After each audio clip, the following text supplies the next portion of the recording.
సంవర్ధనం విష్ణు శశివర్ణం చతుర్భుజం ప్రసన్నవదనం ధ్యాయేత్సర్వవిఘ్నోపశాంతయే అగజానన పద్మాక్షం గజానన మహర్నిశం అనేకదం తం భక్తానాం యకృతం ఉపాస్మహే గురు బ్రహ్మ గురు విష్ణు గురుదేవో మహేశ్వరః గురు సాక్షాత్ పరబ్రహ్మ తస్మై శ్రీ గురవే నమః.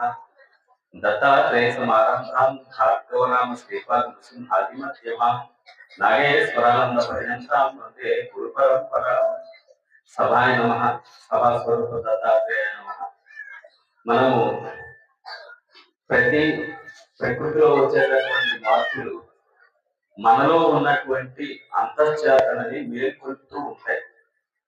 ఈ రోజు శివాజీ మహారాజ్ జయంతిగా ఇంత మారుమూల ప్రాంతంలో ఇంతమంది కూర్చుని ఇంతకు ముందు ఈ విధంగా విశేషంగా జన సమూహాల మధ్యలో ఛత్రపతి అనే అర్థాన్ని మనం స్ఫురింప చేసుకోవటం కానీ లేదా శివాజీ మహారాజ్ స్ఫూర్తిని మన జీవితాలలో ఎలా అన్వయించుకోవాలి అనేటటువంటి విషయాలని మనం సోదాహరణ పూర్వకంగా తెలుసుకోవటం కానీ బహుశా ఇంతకు ముందు కంటే ఈ మధ్య కాలంలో బాగా విస్తరిస్తూ ఉన్నట్లుగా ఉంది. ముఖ్యంగా మీ కోనసీమ ప్రజావాహిని మీ అందరిలో ఉన్నటువంటి హిందూ చైతన్యానికి, హిందూ స్ఫూర్తికి, హిందువుగా జీవించడం పట్ల ఉన్నటువంటి అనురక్తిని ప్రతి తరాన్ని గుర్తు చేసుకుంటూ పారదర్శకతని నిలబెట్టుకుంటూ మహాత్ములైనటువంటి శివాజీ మహారాజుకు సంబంధించినటువంటి విశేషాలు, వారు ఏ రకంగా స్ఫూర్తిని పొందారు, మీ జీవితానికి అన్వయించుకోవడానికి ఇక్కడికి వచ్చినటువంటి సమస్త హిందూ లేదా భారతదేశము పట్ల ప్రేమ చేత, మేము భారతీయులము అనేటటువంటి భావన చేత ఇక్కడికి వచ్చి సామూహికంగా కూర్చున్నటువంటి మీ అందరికీ కూడా దత్తాత్రేయ స్వామి తరఫున శుభాశీస్సులు, నా తరఫున వ్యక్తిగతంగా నమస్కారాలు తెలియజేస్తున్నాను. లోపలికి వస్తున్నప్పుడు ముఖ్యంగా ఏదో రాత్రి 8 గంటలకి చెప్పాలి మీరు రండి అనిపించినప్పుడు, రాత్రి 8 గంటలకి అంటే నేను మా మురళీ గారితో ఒక విషయం ప్రస్తావించాను. అయ్యా మీరు ముందు శోభాయాత్ర చేసిన తర్వాత కూర్చోబెట్టి మాట్లాడిస్తారా మా చేత, లేకపోతే సభా కార్యక్రమమే జరిపిస్తారా అని అడిగినప్పుడు వారు అన్నారు సభా కార్యక్రమం ఏంటంటే, ఎందుకంటే శివాజీ మహారాజ్ లాగా ప్రతి ఒక్కరూ కూడా స్ఫూర్తిని పొందగలిగినటువంటి చైతన్యం మా కోనసీమకు వచ్చేసింది. దీనికి సరైన దశ దిశ ఎలా నిర్ణయించుకోవాలి అనేటటువంటిది ప్రస్తుతం రకరకాలైనటువంటిది ఇది కావచ్చు అది కావచ్చు అనేటటువంటివి అనుకుంటున్నారు. కాబట్టి సనాతన పారంపర్యానికి చెందిన వారు కదా, త్రేతాయుగం నుంచి ఉన్నటువంటి పారంపర్యానికి చెందిన వారు, మీరు మాకు మా కోనసీమకి అంత పెద్దవాళ్ళు కాదు కానీ దశ దిశ ఉన్న మనం ఒకసారి అనుకోవటానికి ఇది భావనాత్మకంగా ఈ రోజున ఉపయోగించుకోవడానికి కుదురుతుందేమో అని వాళ్ళు చెప్పిన మాటలు అర్థం నాకు గోచరించింది. సరే అయితే వస్తున్నాం, ఎంతమంది ఏదైనప్పటికీ కూడా మేము వచ్చి ఆ స్ఫూర్తి ఏమి, మనం చేయాల్సిందేమి, చేస్తున్నదేమి అనేటటువంటివి మరి కూలంకషంగా కాకపోయినప్పటికీ విహంగ వీక్షణం చేసేట్టుగా ఒక్కసారి ప్రయత్నం చేయవచ్చును కదా అనేటటువంటి భావన చేత ఇక్కడికి వచ్చి ఇక్కడ కాలు పెట్టిన వెంటనే చూసినటువంటి అశేష హిందూ సముద్రాన్ని చూసి ఏమి ఇది ఇంత లోతట్టు ప్రాంతంలో ఇంతమంది, ఇక్కడ పూజ జరగలేదు, ప్రభువు లేదు, కేవలం హిందూ హిందూ హిందూ అంటే దానికోసం అని చెప్పి ఇంతమంది జమకూడారు అంటే ఖచ్చితంగా హిందూ వచ్చేటటువంటి చైతన్యాన్ని ఇక ఆపగలిగినటువంటి శక్తి ఏమీ లేదు అన్నమాట. హిందుత్వానికి మళ్ళీ స్వర్ణయుగం ప్రారంభమయ్యింది భారతదేశంలో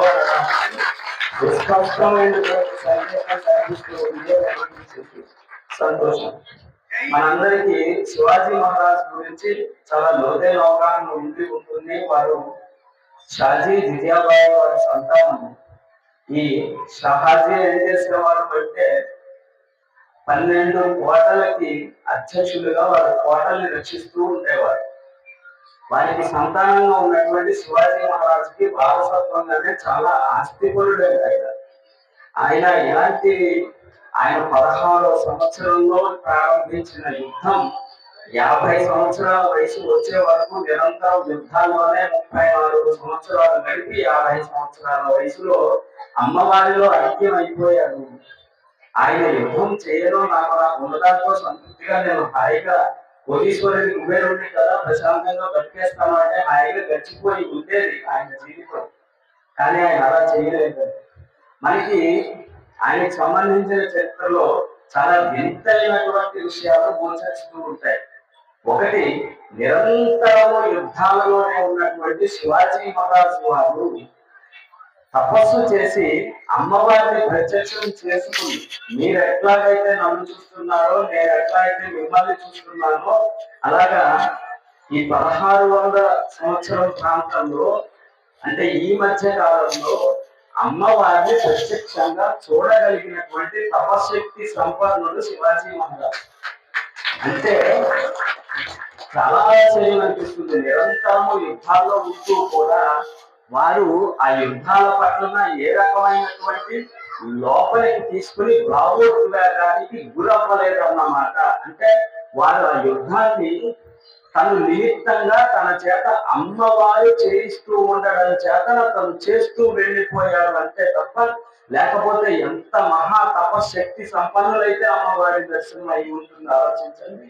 ఇప్పుడు మనకున్నటువంటి భక్తి పారవశ్యంతో మనం ఎంతగా మొక్కుతున్నా కానీ అమ్మవారి ప్రేరణ కానీ అమ్మవారికి సంబంధించిన అనుభూతి కానీ ఏర్పడటం ఎంత కష్టమవుతుంది. అటువంటిది ఒక చేత్తో ఖడ్గము ఇంకొక చేత్తో డాలు పట్టుకుని హృదయాంతరాలలో అమ్మవారిని స్మరిస్తూ అమ్మని జగదంబని భవానీ మాతని దర్శనం చేసుకోగలిగారు మహానుభావులు. అంటే ఖచ్చితంగా ఈయనకు సంబంధించినటువంటి చరిత్ర పూర్వాపరాలని పరిశీలించి చూసినట్లయితే మనకి భగవద్గీతలో ఒక శ్లోకం ఉంటుంది, యథా యథా హి ధర్మస్య గ్లానిర్భవతి భారత అభ్యుత్థానమధర్మస్య తదాత్మానం సృజామ్యహం. ఎప్పుడైతే ధర్మ గ్లాని ఏర్పడుతూ ఉంటుందో ఆ ధర్మ గ్లానిని పోగొట్టి ధర్మ ప్రతిష్టాపన చేయడానికి భగవంతుడు స్వయంగా భూమి మీద తాను సృజించుకుంటాడు అని చెప్పేటటువంటి ఉదాహరణకి ప్రత్యక్షంగా మనకి శివాజీ మహారాజ్ కనిపిస్తారు. అంటే ఆయన జూన్ 6వ తారీఖు వస్తుంది, ఛత్రపతి అయ్యారు. చాలా ఆశ్చర్యం అనిపిస్తుంది మనకి. అన్ని కోటలు కొట్టారు. గెరిల్లా యుద్ధ తంత్రంలో ఆయన నైపుణ్యాన్ని చూసి ఆనాడు భయపడిన వాళ్ళంటూ ఎవ్వరూ లేరు.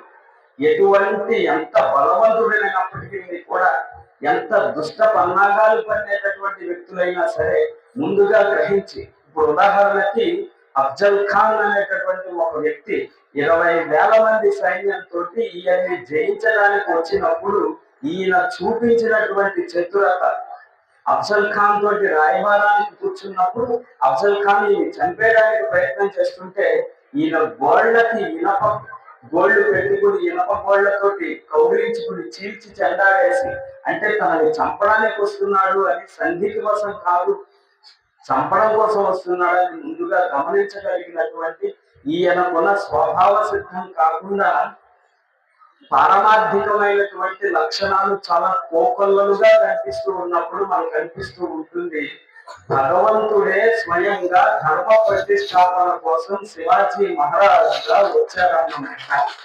కాబట్టి శివాజీ మహారాజుని మనం చూసుకునేటప్పుడు బహుశా శివాజీ మహారాజు చరిత్రని నేరుగా చెప్పుకుంటూ వెళ్ళిపోయాం అనుకోండి, అసలు దానికి సంబంధించి ఆయన ఎందుకు అలా ప్రవర్తిస్తున్నారు అనేటటువంటిది అర్థం అవ్వచ్చు, అర్థం కాకపోవచ్చు.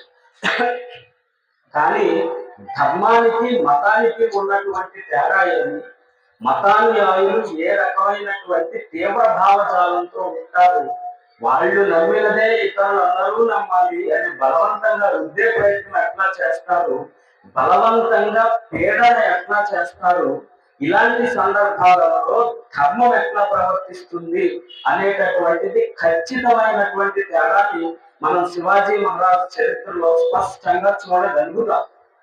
ధర్మము ఏం చెప్తోంది దానినే పాటించినట్లయితే, ఇప్పుడున్న సమాజంలో మనం గమనించుకున్నట్లయితే ప్రస్తుత సమాజంలో మనశ్శాంతి లోపించడం కానీ, ఆరోగ్యం లోపించడం కానీ, ఇతర సమస్యలు మనకి కనిపిస్తున్నాయి.